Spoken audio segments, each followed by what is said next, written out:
Well, folks, just like Apple promised back in June, they did in fact have more Intel Macs in the pipeline, and today we got a look at that with a new 27-inch iMac. So today, let's go over what this means and whether you should buy it. And of course, stay tuned, make sure you're subscribed, and follow me on Twitter for updates and my review once I get my hands on the new iMac.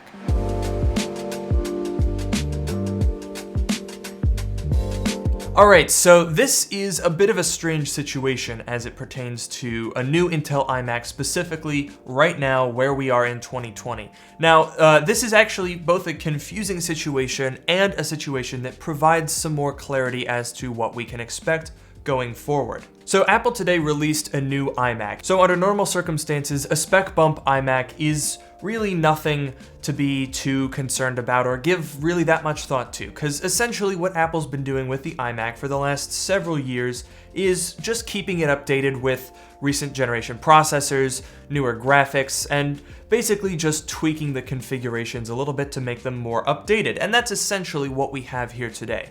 But this year is definitely different because we are all sort of sitting here expectantly waiting for Apple Silicon to drop. And now, obviously, it's not going to drop in a 27-inch iMac for at least a couple of months. So we now have the clarity that there is no 27 or 32-inch iMac coming out with like a grand redesign with Apple Silicon in the immediate future. So at the very least, regardless of what we actually get from this new iMac, we know now that this is not something that's going to be on the table for an update in 2020, most likely. I'm about 90% confident that we will not see another larger iMac update in 2020. Now, why am I specifying the 27-inch? Why am I specifying the larger iMac? Well, basically, where we sit right now as far as iMac rumors are that there is a new redesigned iMac with Apple Silicon in the works. Now, this was a point of confusion because at the same time, about a month ago, we were under the impression that there was going to be a new Intel iMac and that there was going to be an iMac redesign, and we didn't really know how that, we didn't know if the Intel iMac was going to get redesigned and then Apple Silicon would come later, or if there would be an iMac and then it would just be immediately out of date.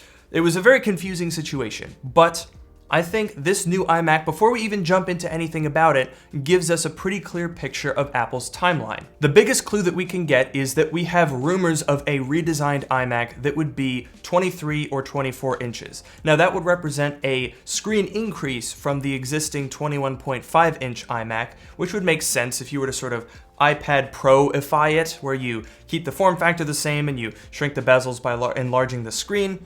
That definitely checks out, and it would make sense that we would see that happen on the smaller iMac. However, what we haven't heard of is really any rumors as to a redesigned larger iMac, whether it would be 27-inch or a larger screen size. That was all very, very quiet, and now I think it makes sense because Apple today has only refreshed the 27-inch iMac. The smaller 21.5-inch iMac has not changed, which means that they could still replace the smaller iMac in October with a new Apple Silicon model and a new design generation without it being that odd. So with that preface out of the way, why don't we take a look at the new 2020 27-inch iMac to see what's changed and figure out whether it's worth buying. So straight off the bat, when we go to the 21.5-inch iMac, not a whole lot here has changed. We still have the 8th generation Core i3 and i5. We still have this abysmal dual-core 7th generation iMac with a 1080p screen that came out in 2017. They're still selling that for some reason. However, you'll notice that all of these now have 256 gigabytes of solid-state storage. So there's all SSD across the board. No longer do we have Fusion drives in even the smaller iMacs. Now, if we go over to the 27-inch, this is where we start to see the upgrade. So straight away across the board, you can see 10th generation processors. The base model, which is $1,800, is going to come with an i5. The mid-tier model has also an i5, but a slightly higher clocked one. And then we actually get a Core i7 on the higher tier model. This is a change over what we had before.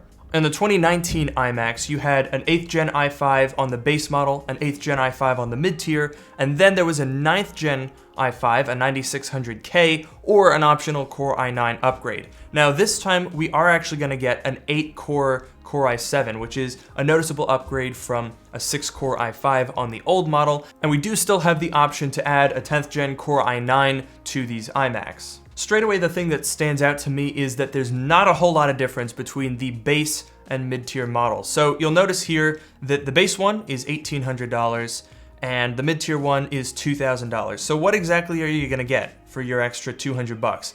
Well, not a lot. They both have the same display. They both have Thunderbolt 3 ports. They have the same graphics.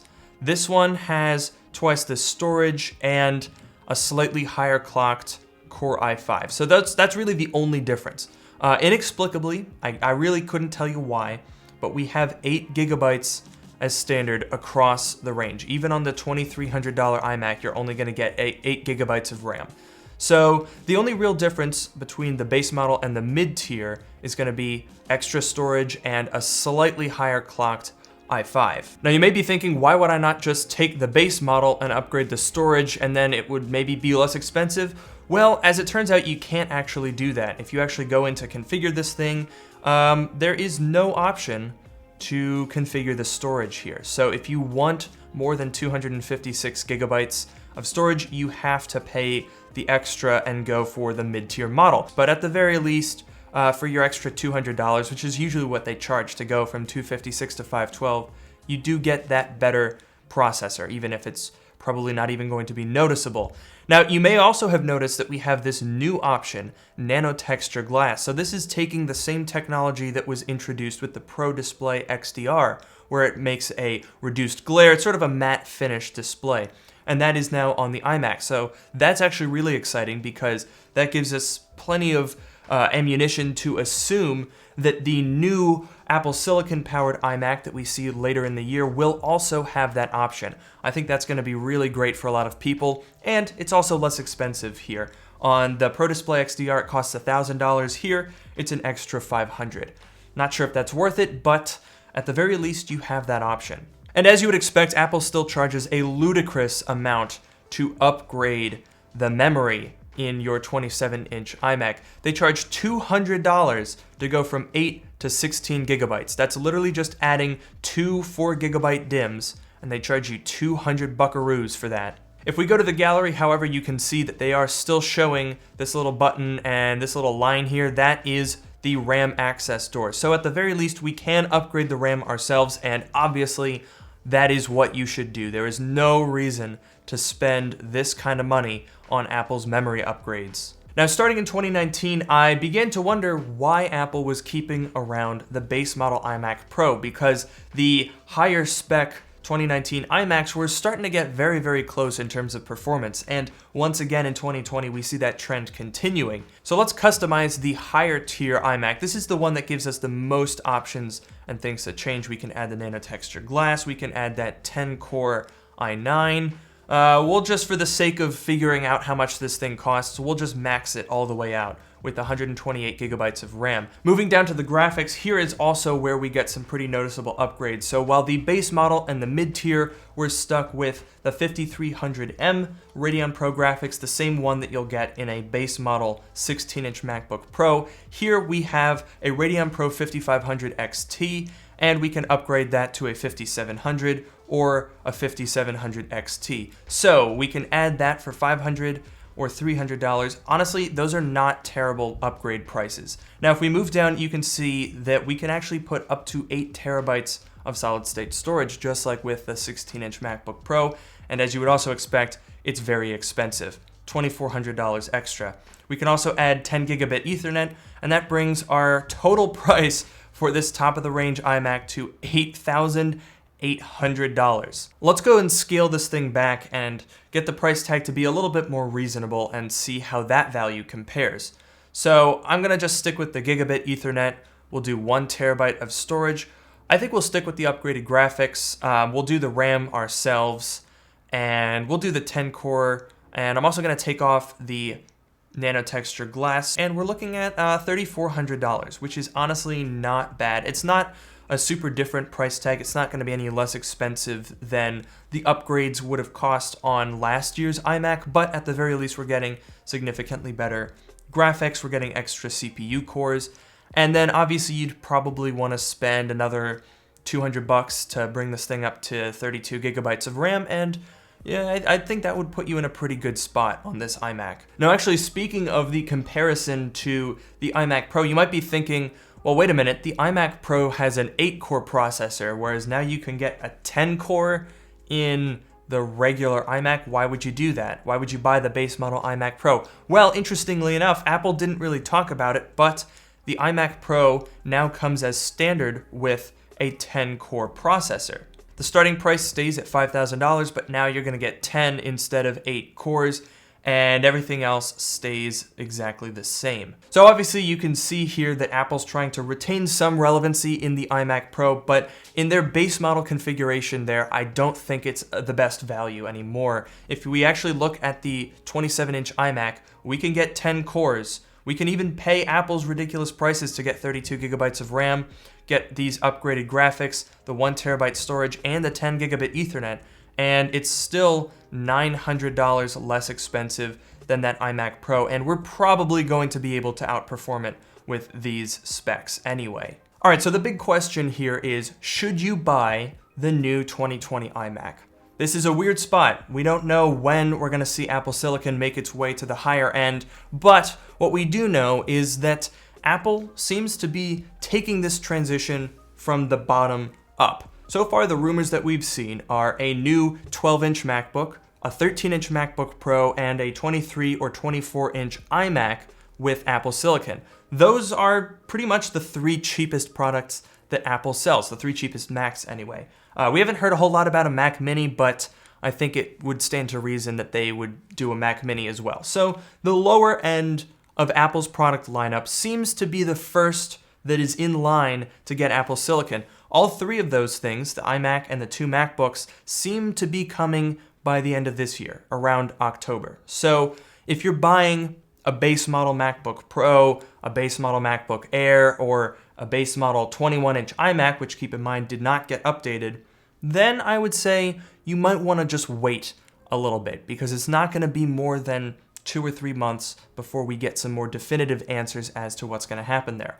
But what we still aren't clear on is the timeline for Apple's higher end stuff. The 16-inch MacBook Pro. We haven't heard a peep about Apple Silicon in that. We have this new 27-inch iMac.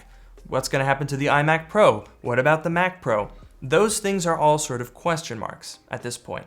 And it seems likely that we're going to have to wait a little bit longer to get the more high-end Apple Silicon Macs. I mean, let's not forget, Apple may have the ability to build some incredible chips, but they just started selling an iMac with a 10-core i9.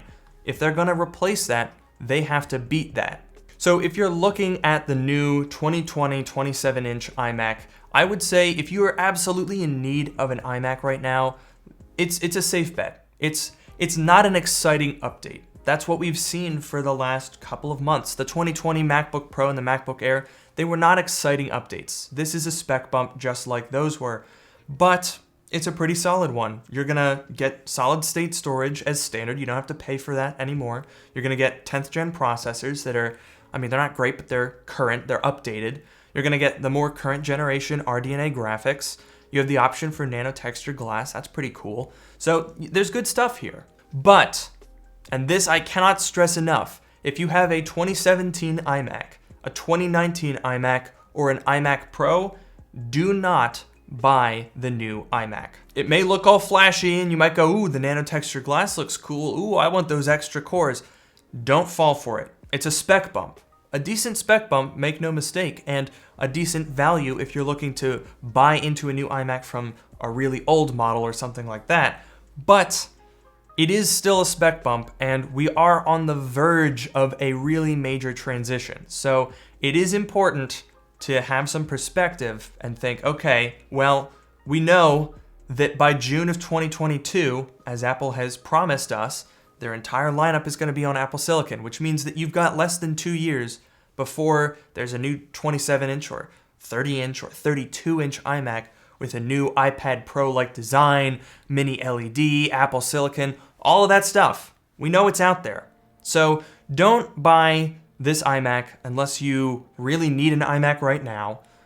If you upgrade every year and you're fine spending $3,000 every year on a new iMac, go for it.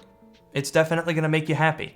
But don't be surprised in a year when it's updated and replaced. Don't say I didn't warn you. Alright, so that's going to do it for a preview of this year's iMac. This video was a little bit scatterbrained. I didn't really write out a script, so make sure you're subscribed and follow me on Twitter @LukeMiani for updates. Once I actually have the iMac in hand, I'm sure a lot of this stuff will come up, but I'll try to condense it a little bit more succinctly, and we'll take a look at this 2020 iMac and evaluate if it's actually a decent value. Leave a comment down below guessing which iMac you think I purchased, and I'll shout out anyone who was correct in that video, which by the way should be pretty soon. These iMacs are shipping already. It should be with us by the end of the week. So stay tuned for that. Make sure you're subscribed. Follow me on Twitter. Don't forget to like, comment, and subscribe.